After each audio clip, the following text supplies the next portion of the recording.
Well, good afternoon and a warm welcome from here in London, wherever you are in the world. And it is a pleasure to welcome you to this corporate partner briefing on the business and policy of space. And on International Women's Day, a warm welcome to our speaker, Carissa Christensen, who is the founder and chief exec of Bryce Tech. Now, the schedule for this event, and thank you for bearing with us, we needed to get the string connected across the Atlantic, which we've now successfully done. So it will last an hour. The schedule for the event is Carissa will give her briefing, and then we'll have questions and answers, and we'll aim to finish at 17:10 UK time. And please do add your questions as we go along, as you think of them, into the Q&A slot on the control panel, rather than just waiting for the end of the presentation. But let me now tell you a little bit more about Carissa. She's the chief exec and founder of Bryce Tech. She previously co-founded a defense company known as the Tauri Group, and a quantum computing software company known as QxBranch. And Bryce Tech is an analytics and engineering firm that partners with clients who are focused on advanced technology and advanced research and development. So it ranges across program support for government and commercial clients, representing a range of capabilities, I guess, from hard sums through quantum computing to having a painting of your personal space vehicle by the in-house artist. And Carissa is an internationally recognized expert and is currently a member of the National Research Council's Space Technology Industry Government University Roundtable, which advises NASA. She served on the World Economic Forum Global Future Council since 2018. She's a graduate of Harvard University's Kennedy School and went by way of the School of Economics. She's also a fellow of the American Institute of Aeronautics and Astronautics, the AIAA, of course, our sister organization in the US. Now, from a UK government perspective, our national space ambitions had a positive reset in 2010 with the publication of the Space Innovation and Growth Strategy. And that sought to achieve 10% of the global market by 2030, estimated at 400 billion at that stage. And for a variety of reasons, progress has been somewhat faltering. Although I suppose it's fair to say the rhetoric about the prosperity agenda one would have thought would be driving it. But the recent publication of the UK Space Sector Recovery Plan lacks articulation of a coherent UK space programme covering national and international assets, which we might expect, and running across both commercial and defence applications. But this may yet change, and it may be that that will come in the Integrated Defence and Security Review, which is to be published next week. Contrast this with the US, where the drive for technology is accelerating, driven to a certain extent by buccaneer entrepreneurs with deep pockets and an array of venture capitalists, which together have transformed the space ecosystem. Now, who better to tell us sport this fairy dust across the Atlantic for the benefit of other nations but Carissa? Over to you, Carissa. Thank you so much. It is such a pleasure to be here today. I very much look forward to our conversation, and particularly the questions and answers. I thought today I would talk about the business of space, provide some data and analysis to characterize those trends, and then talk a bit about policy, particularly from a UK standpoint. And as I said, I think the most interesting part of this is going to be our questions and answers. So please, I look forward to that. Let's move to the next slide. For your context, Bryce Space and Technology, recently rebranded Bryce Tech, is an evidence-based and non-advocate analytics firm.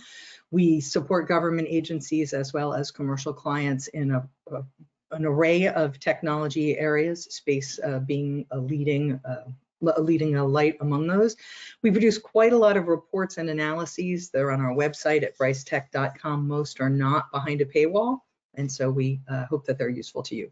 Bryce is based in the US and in London, and one of the reasons that when we were evaluating international expansion, that we chose the UK over Australia or Japan for our space expansion was the UK's focus on space at that in the earlier than many other nations, and its consistent focus on space. Next slide.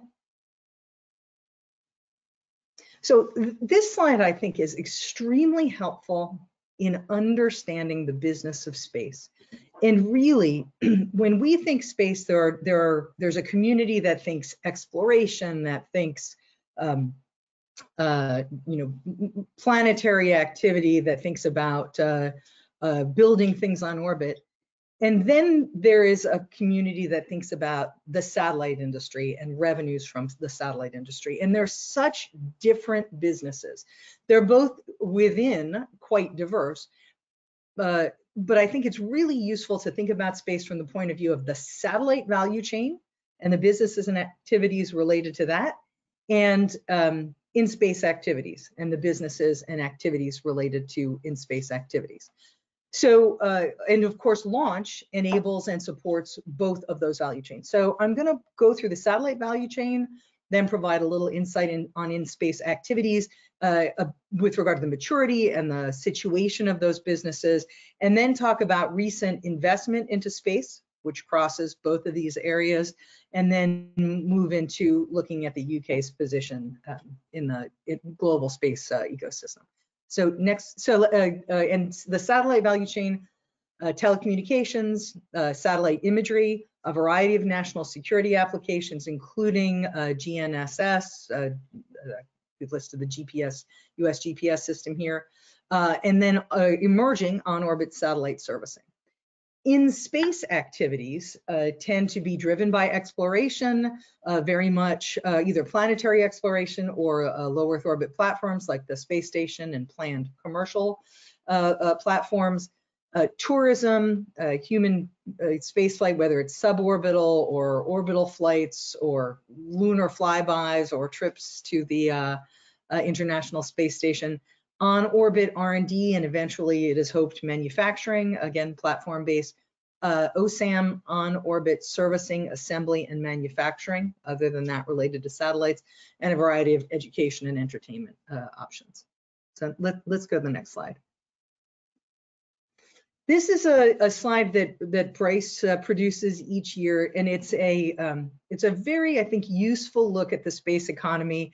It is a compromise viewpoint. It's not a pure a value chain analysis. This is sort of the end state value chain for the satellite industry, also showing some infrastructure, particularly launch and satellite manufacturing, because they're so critical for the vast majority of space revenues.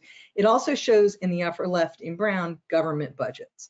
So some of the takeaways here are that government budgets are about a quarter of the size of satellite revenues, that satellite revenues, the blue and the purple, are dominated by two very large markets: one, direct-to-home television, and two, GNSS applications, and shown here really as GNSS chipsets that are in your phone and in other devices for industrial logistics. There is additional, depending on where you draw the line of it's a space business or not, $50 billion, maybe more, of downstream applications for GNSS products and services, for example. And then satellite manufacturing and launch are a very small part of the total, about 10% of the total satellite revenue. And also there's a very thin, you can see just above satellite manufacturing and launch, there's a very thin line that is revenue associated with the non-satellite ecosystem. So at that point, at this point, from a commercial standpoint, that is still very much in early stages and still very much supported by government. So the space economy that generates revenue is largely a digital economy today. Next slide. And that the size of that economy has stayed relatively stable looking at revenue over the last few years. And that's because some of the larger mature markets, particularly television, are under pressure, as all television markets are. And newer growing markets are smaller. So you end up with a relatively flat top line at looking at the totality, but some very robust and dynamic sub markets. So let's go look at the satellite value chain. Next slide, please. There's a lot on this slide. I think that it really gives you a nice picture of what's going on. So as I said, you've got that looking at satellite industry revenues, a relatively stable top line over the last several years because of that big television market staying the same or even getting a little smaller, and smaller markets within mobility markets, satellites for aircraft, for increasingly satellite for maritime applications, growing, but they're proportionately less. One of the other really important things in understanding the mature satellite market is productivity gains. So the cost per unit to manufacture a satellite per unit of throughput has dropped by about 80% over the last 6 years. Launch cost has dropped by about a third over the last 6 or 7 years. Those drops are part of the continuing efficiency of the relatively mature portions of the satellite industry, and then we're going to see additional changes driven by new investment into the industry. That new investment, I'll talk about that a bit later in some detail because it affects both satellite and in-space activity. But that investment, you can see in the lower right, there's been a surge since 2015 in venture investment in space, and also billionaire super angel investment. And we've also seen a dramatic increase in the number of satellites on orbit. You can see that in the lower left, that yellow line, and the blue shading is simply showing different applications. The yellow line shows that we went from a total number of active satellites on orbit of something like 1,500 to 2,500 at the end of 2019, and another 1,000 added in 2020. Those are very tiny satellites being added to a population of typically much larger satellites, and we'll talk about that a bit as well. So this is kind of what's going on, broadly speaking, in the satellite industry. Next slide. That trend of dramatically smaller satellites, when I say dramatically smaller, you can see the large telecommunications satellite in the background, and then you can see the Dove, Planet, the SkySat. These were early remote sensing satellites launched associated with this influx of investment and interest in small satellite constellations. And you can see there's a very significant difference in size. And it's important when you're looking at data that says, the on-orbit population of active satellites has doubled. From the point of view of transformation of the industry, that is certainly transformational. That is certainly very different to have a large number of small satellites on orbit. But from the point of view of the total cost of those assets and arguably the capability of those assets, it does not represent a doubling. It represents an enhancement, an increase. Next slide.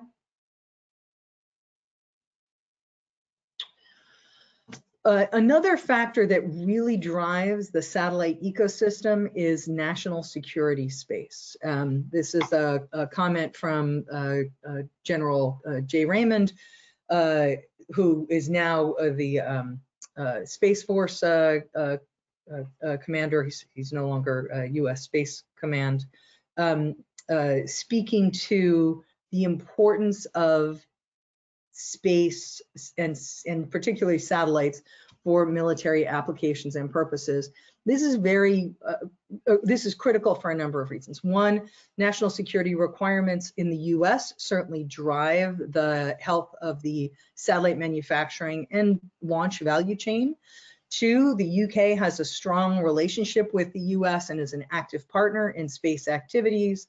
And three, the UK, as it charts its post-Brexit path, will certainly need to be considering its national defense from the point of view of space and where it wants to rely on partners and where it wants to have its own capability or bring unique capabilities to its partners.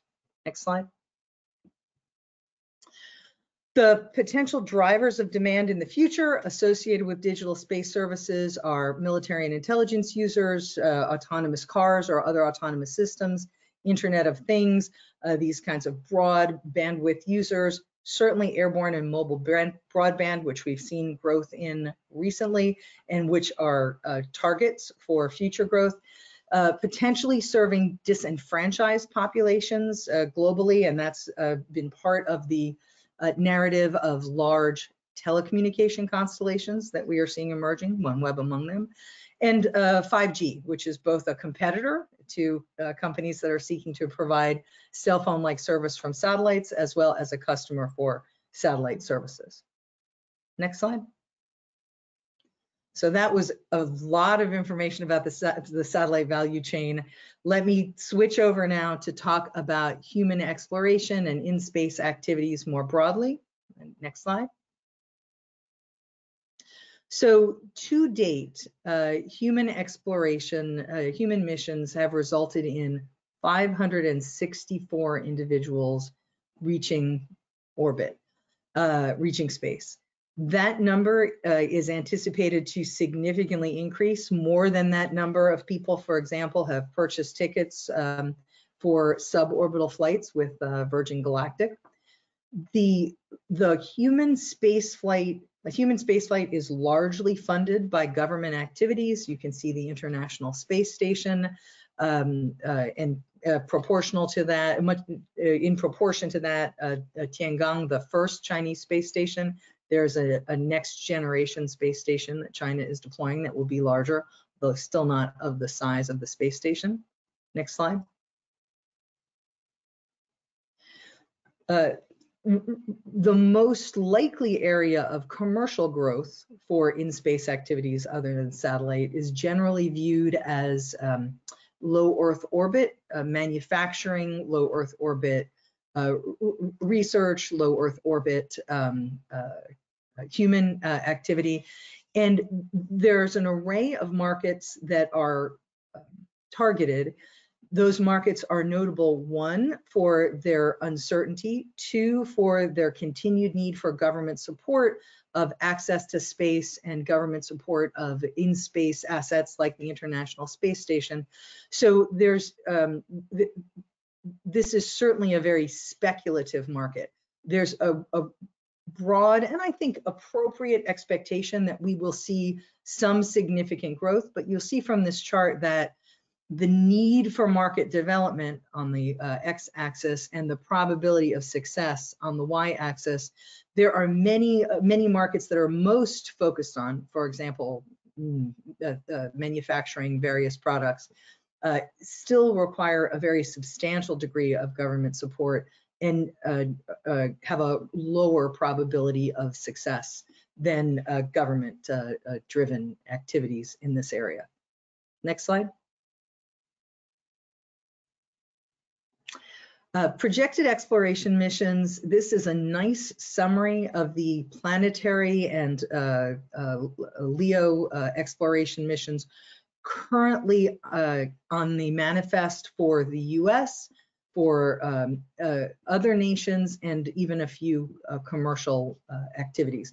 The focus, you can see very much that the majority of flights planned are to low Earth orbit, that planetary exploration is significantly focused on the moon, and that there are still planned a number of missions to Mars from a variety of nations. Next slide. So that's an overview of the realities today, the situation today of the satellite ecosystem and the in-space activities ecosystem that make up the business of space. Nothing that I've briefed so far particularly explains the extraordinary increase of attention and focus on space over the last few years. And that attention and focus on space has really been driven by a new kind of investment coming into space businesses. And that investment is venture investment. It is risk tolerant and it is seeking very significant returns. It is leveraging a number of elements, among them new satellite form factors. We looked at the dramatically smaller satellites currently being deployed today. It's also leveraging the interest of a number of, as I called them before, super angels, billionaire investors who bring to the table, one, credibility as business leaders, two, an interest in space that is not strictly financial, but is what I'll call aspirational. Richard Branson, Jeff Bezos, Elon Musk, all talk very openly about their view of space as potentially transformational for humanity. And they have made investments in space, certainly with an eye toward achieving successful businesses, but with an underpinning of principle-driven, aspirational investment in the future. And they've all focused on launch, and they've all focused on human capable launch. Now, the businesses that they have activated or created synergy for, many of them are not related to human launch, to humans in space, but that investment in launch capability has attracted investors. Let's go to the next slide. And so we have seen record startup space investment since 2015. And when we say startup space investment, what we mean is investment in companies that have an angel or a venture investor in their history. And that really differentiates those companies from very established mainstream enterprise actors or contractor defense primes. These companies, some are quite large now, some are still very small, but the average investment on an annual basis, the total investment on an annual basis exceeded $5 billion in 2019. We expect a similar number in 2020. We'll release that, our analysis of that shortly. And that activity really tends to concentrate, so there's a big chunk on launch driven by those billionaires. There's a significant amount on satellite, and particularly data application connected with satellite companies. Investors globally and some interest from some of the largest tech giants. Amazon is developing a satellite system, and of course Amazon's founder in a separate company, Blue Origin, has invested in launch. AWS and Microsoft have established divisions for cloud data. Google was an early investor in SpaceX and O3B. It also acquired one of the first small satellite remote sensing companies, although Google has been, Google divested itself of that small satellite remote sensing company as well. There are also, we're starting to see, and this is a very new phenomenon, a wave of exits associated with SPACs. Virgin Galactic started that trend arguably in 2019. There is a merger of momentous satellite companies Spire and Black Sky have announced SPAC mergers with billion-dollar-plus valuations. And there's also been some energy around building platforms by acquiring smaller companies. For example, Voyager Space Holdings has done that. Next slide. And this is a very busy chart, but is one of my favorites. the number of venture capital firms investing in space and the visibility, the high visibility name brand venture capital firms investing in space has grown year over year over year. To the left, you see the VCs that have invested, co-invested in space companies, and so that space company list is a little bit of the creme de la creme in that they have attracted investment from the most space active VCs. And on the right, you can see the VCs that have invested in multiple space deals and multiple space companies. Next slide. It's really important to note that as in any sector, in any investment wave, a few large actors will tend to consume a big proportion of the investment. So in the last 5 years, about half of that investment has gone to SpaceX and OneWeb. In 2019, 4 companies accounted for about the majority of investment: OneWeb, Blue Origin, Jeff Bezos' launch company, SpaceX, and Virgin. That's interesting from a UK standpoint, of course, because of Virgin's affiliation with the UK and OneWeb's affiliation with the UK. Next slide. I want to make sure that we're being thoughtful and realistic about the risks associated with this surge of investment. Venture-funded firms, not in space, but broadly, tend to fail at a rate of 3 out of 4. VCs will tell you anecdotally that 1 in 10 of the companies in their portfolios drive their returns. There is absolutely risk associated with the companies that we're looking at here. There is risk related to business outcomes. Massive telecom satellite systems will face competition with terrestrial providers.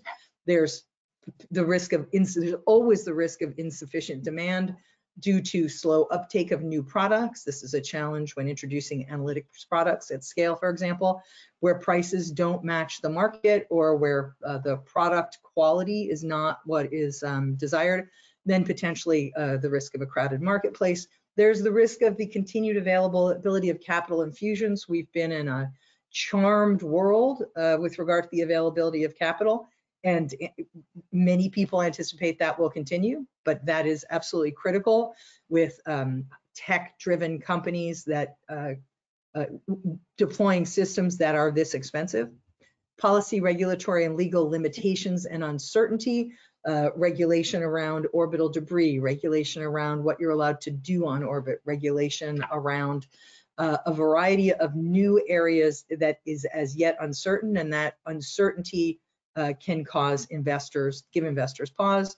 The reality of more space activity creating more debris in space and creating risks to operations, and the risk of technology failure. And I've ordered these, I think, roughly in the order of seriousness from a business success standpoint.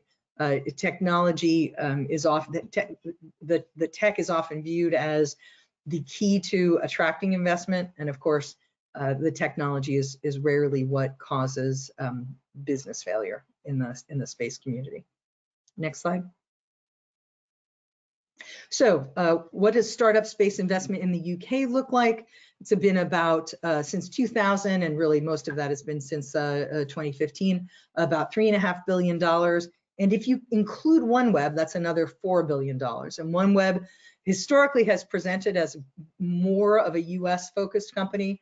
With the UK government's investment in OneWeb, it's certainly evolving with regard to where the nexus of its business activities is likely to be. The majority of startup investment in the UK since 2015 has been in satellite telecommunications, also some amount in launch, and a fair chunk, about 10%, in satellite manufacturing. And next slide. Startup space in the UK has grown over the time period from around 2006 to 2019, and also has seen an increase in the diversity of investment beyond SATCOM to subsystems manufacturers, satellite manufacturers, and launch. Next slide. So we've talked about the satellite piece of that pie chart. We've talked about the in-space activities piece of that pie chart. We've talked about investment in both of those areas. Let's talk about that final quarter of the pie chart, government budgets. Government space budgets have largely been trending up. Russia has been a big player and has been the bottom green there is non-US. And we've seen some lumpiness there. The US has continued to increase its space budget, both its civil space budget, NASA and so on, and its military and intelligence budget, which is more than half of US space spending. Next slide. The UK spends its civil space budget of about approaching 500 million pounds in 2019 to 2020, spends the majority of that, more than 2/3, on the European Space Agency. And then a chunk on national programs, the biggest piece of which is grants to universities, as well as international partnerships and recently managing the EU exit. Next slide. This, I think, is perhaps one of the most interesting charts in this deck for this audience, thinking about where the UK fits in the global space economy, looking at peer nations. This is an analysis by the OECD on the left, measuring the spending on space as a share of gross domestic product. And you can see that the US spends the most as a share of the US domestic product, and that's less than a percentage point. The UK spends 1/10 proportionally of what the US spends. And fair enough, the US may not be an appropriate comparison point, but the UK spends half of what Germany spends 1/3 of what Italy spends as a percentage of GDP. And so one of the important policy questions that's going to continue to emerge is what that target should be in order to be appropriately competitive and positioned with regard to peer nations. Next slide. Finally, competitive dynamics in the UK, where the future. So it is clear that the UK industry can compete in satellite manufacturing, in AI, in analytics, in launch, in robotics. And AI and robotics are as much space and analytics are as much space businesses as launch today. The UK's adjacent industries, attractive and business environment, access to capital, universities, create an opportunity for success. There's also an opportunity, a market opportunity, in looking at Five Eyes allies, as well as exploiting the LEO constellation opportunity that the nation has in its hands to continue to contribute to growth in space activities. That said, certainly that will require both public and private investment, where the government is a thoughtful customer of space companies, where the government is funding companies when appropriate, is developing infrastructure, is looking at financing structures for companies at different stages of development, and in particular, institutionalizing support for small and medium-sized businesses, for SMEs, not in the sense of grants, but in the sense of competitive contracts that the government is awarding need to ensure that they are taking advantage of and leveraging SME capability. And sometimes that requires rules that say primes must use certain levels or areas of SME capability. And finally, and this is not going to be news to anyone in this audience, and certainly there is an active space strategy activity underway, the development of a coordinated vision across all actors in the government is really important.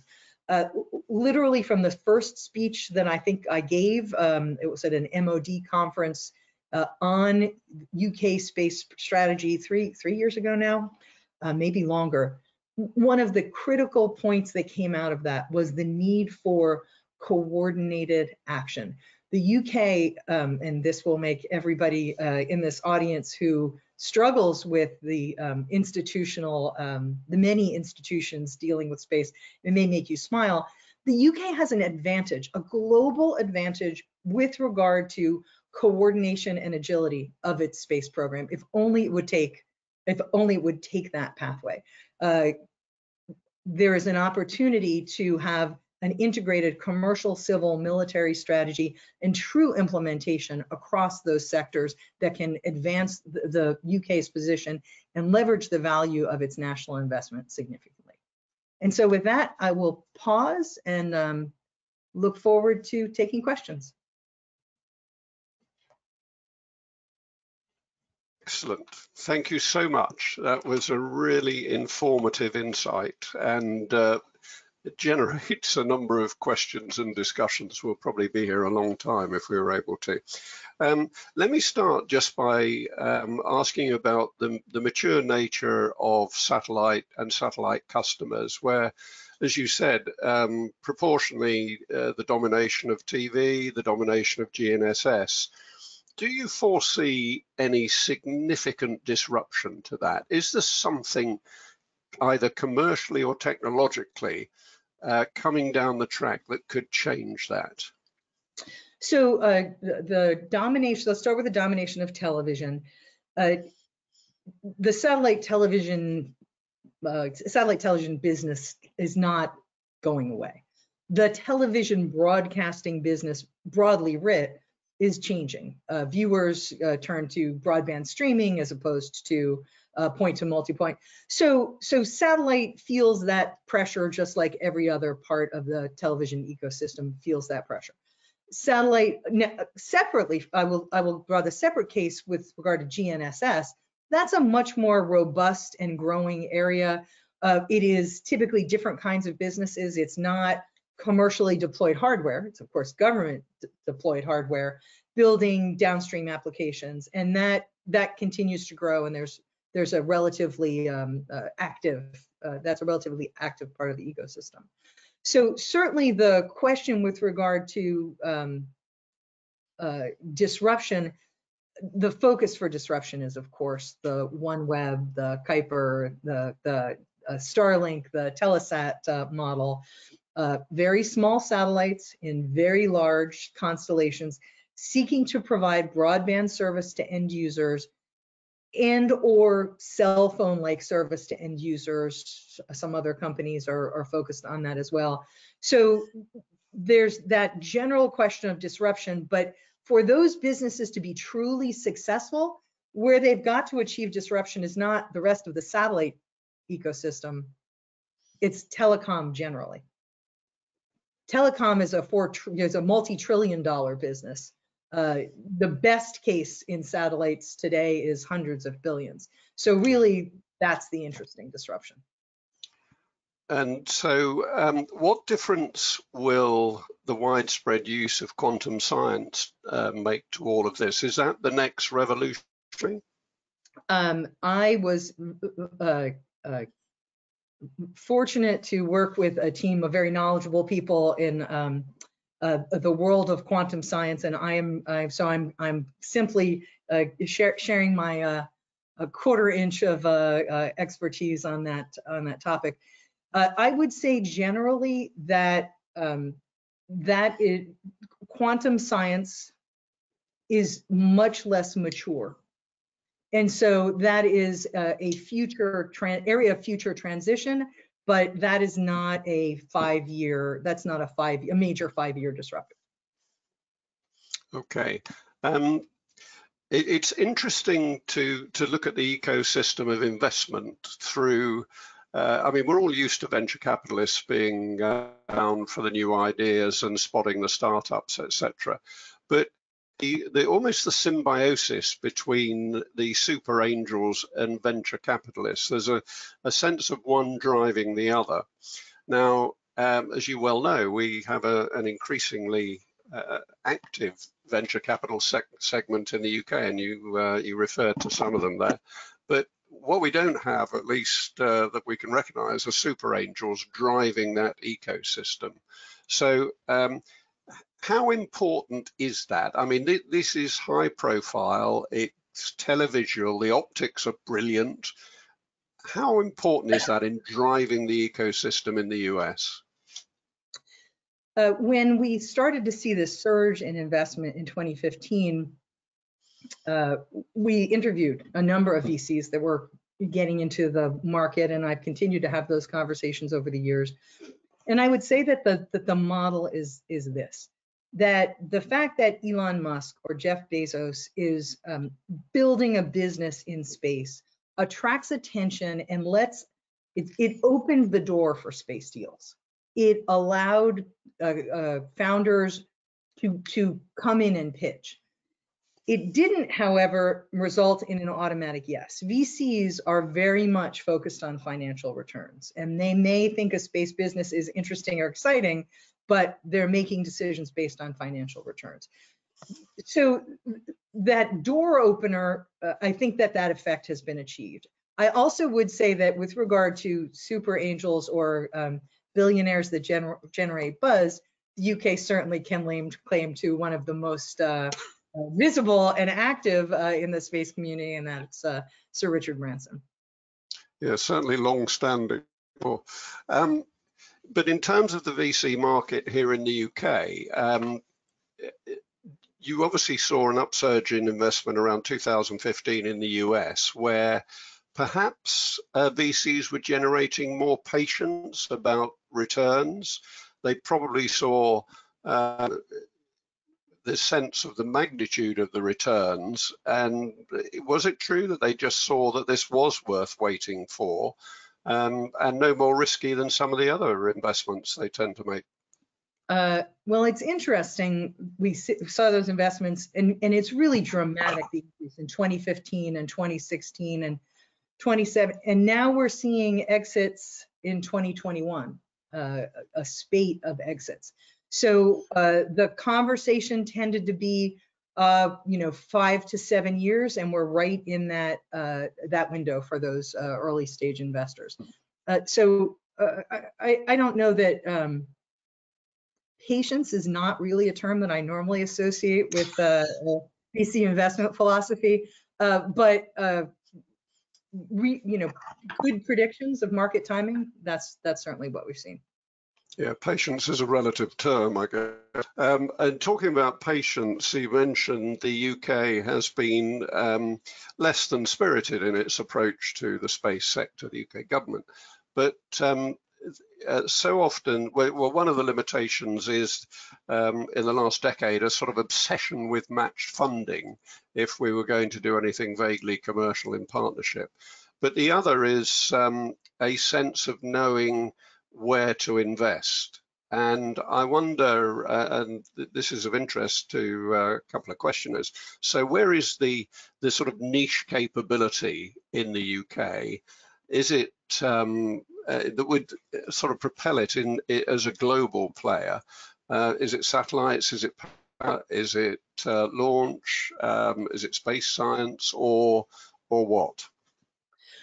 Well, let's start with how energetic the government has been.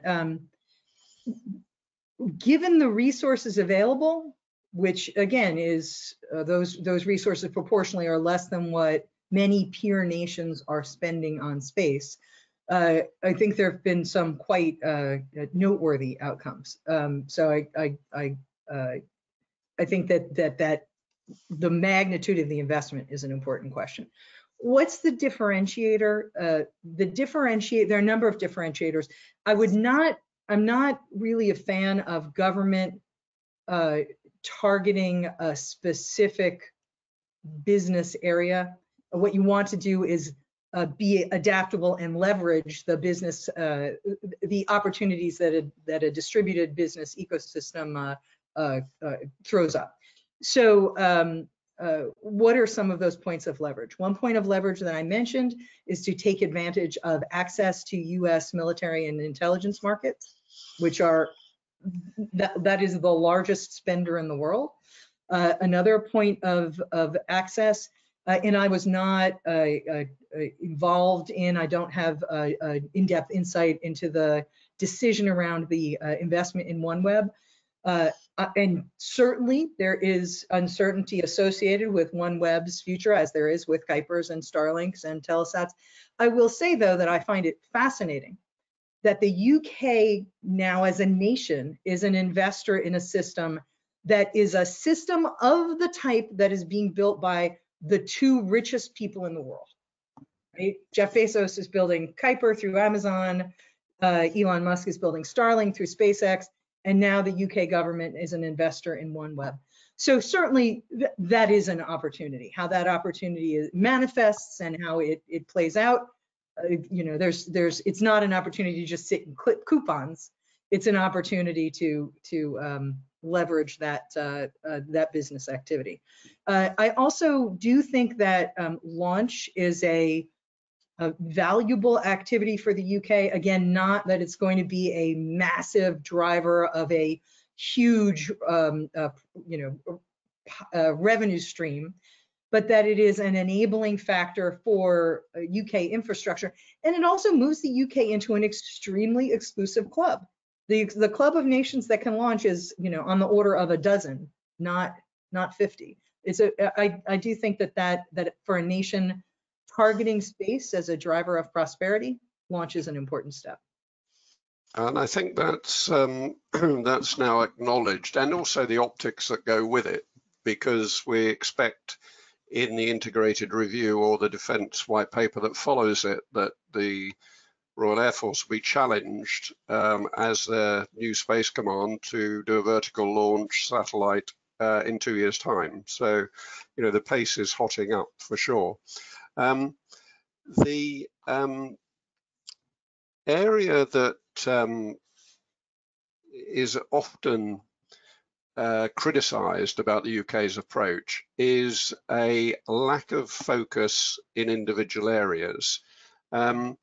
And I just wonder how you find the US ecosystem and the US government and agencies in terms of their focus, in the sense of we hear a lot from, and they do seem to have very stable strategies and funding streams that run for a relatively long time. But what's the position there? So the US generally is not an industrial policy kind of nation. The US is very much has stable and ongoing funding for space activities. They largely are mission focused. That is to say, NASA acquires its hardware and its satellites and its launch capabilities now from commercial firms. The military buys satellite services, buys commercial launch, and so on. Certainly, there are programs designed to support small businesses, designed to build certain areas of the space economy, and those programs tend to be fairly broad. Small businesses in a long laundry list of areas are eligible for SBIR funding. And that laundry list of areas is related to, for example, NASA's or the Space Force's mission outcomes that they're seeking, or there are programs designed to take advantage of commercial investment, the CLIPS program, for example, or programs that let NASA be a predictable customer for new companies. When NASA looks at those companies and thinks, we would benefit in 10 years if we had a viable group of providers in this area.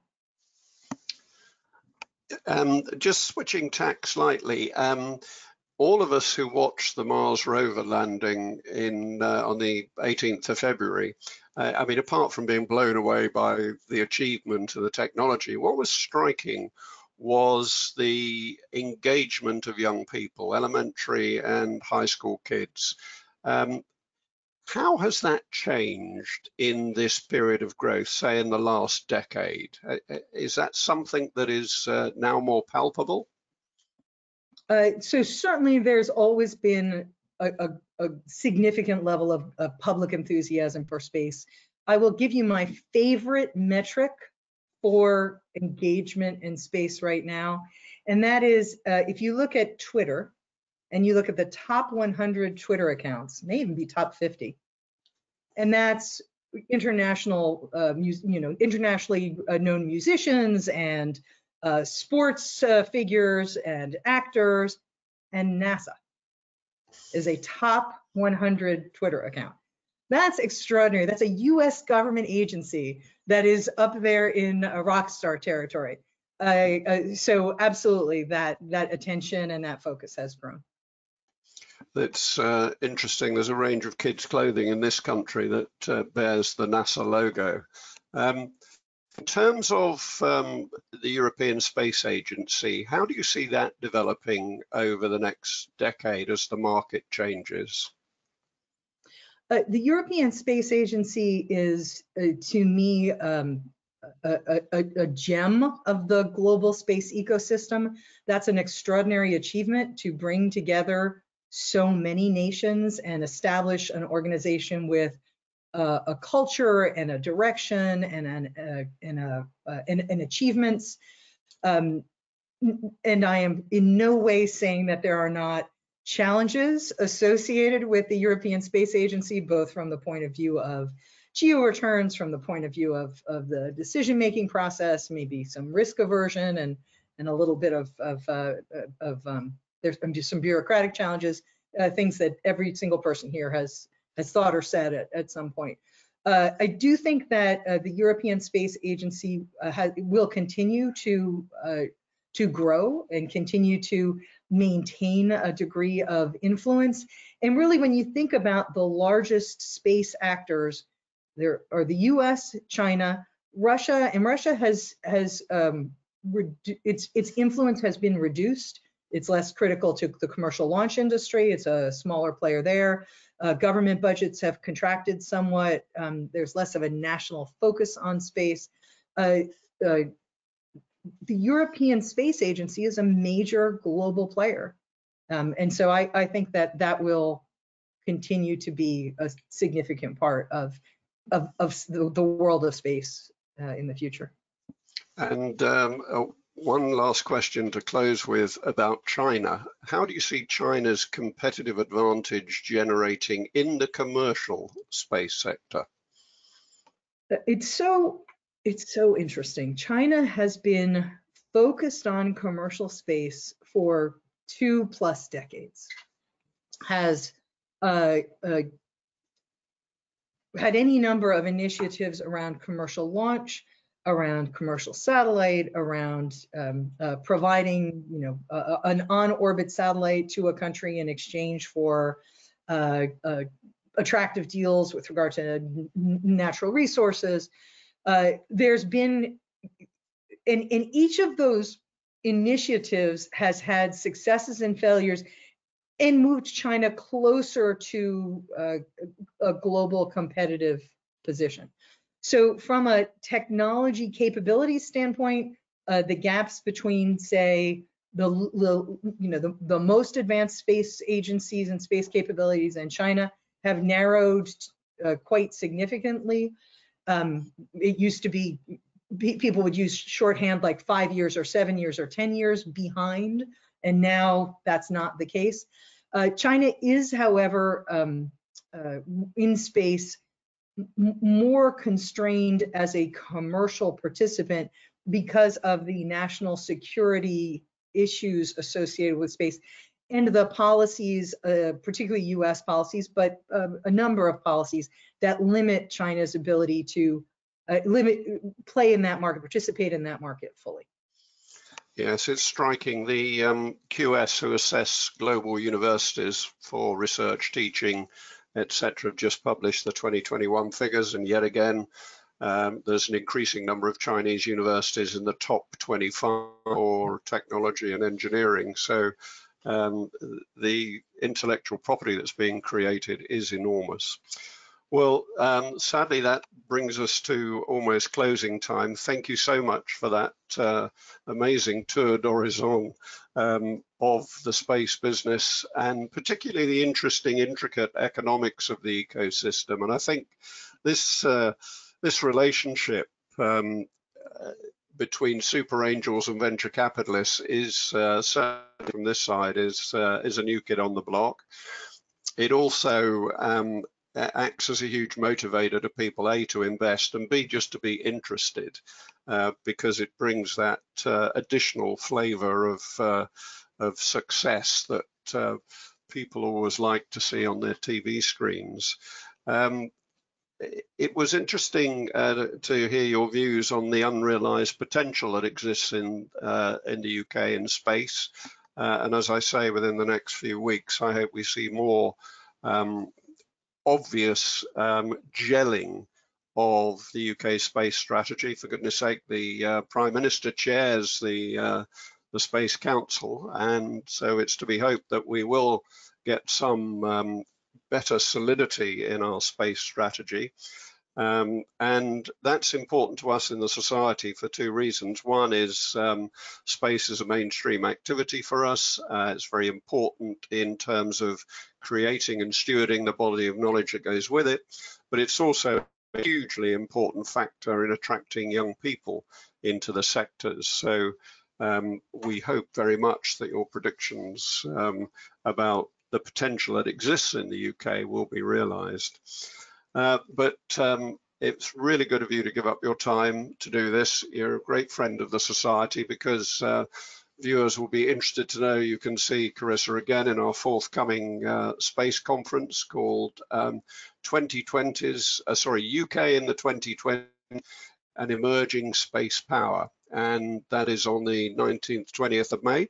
And between now and then, I anticipate there'll be some significant announcements which will make that doubly interesting, but always interesting when Carissa's speaking, so we look forward to that. Next month's corporate partner brief, again topical, it'll be Alex Creswell, who's the CEO of Thales UK, 19th of April, talking about defence industrial strategy, because again, we expect the defence policy and industrial strategy to be published alongside or close to the Defence White Paper in the week beginning the 22nd. So there'll be a lot to discuss around that, I suspect, by the time we've digested it. Finally, thanks to all of you for joining, and again, thanks to Carissa. And as in all these things, they come to an abrupt stop. So I'll give you a regal wave and say good night and thank you. And Thank good night, you so much. Carissa. Good night.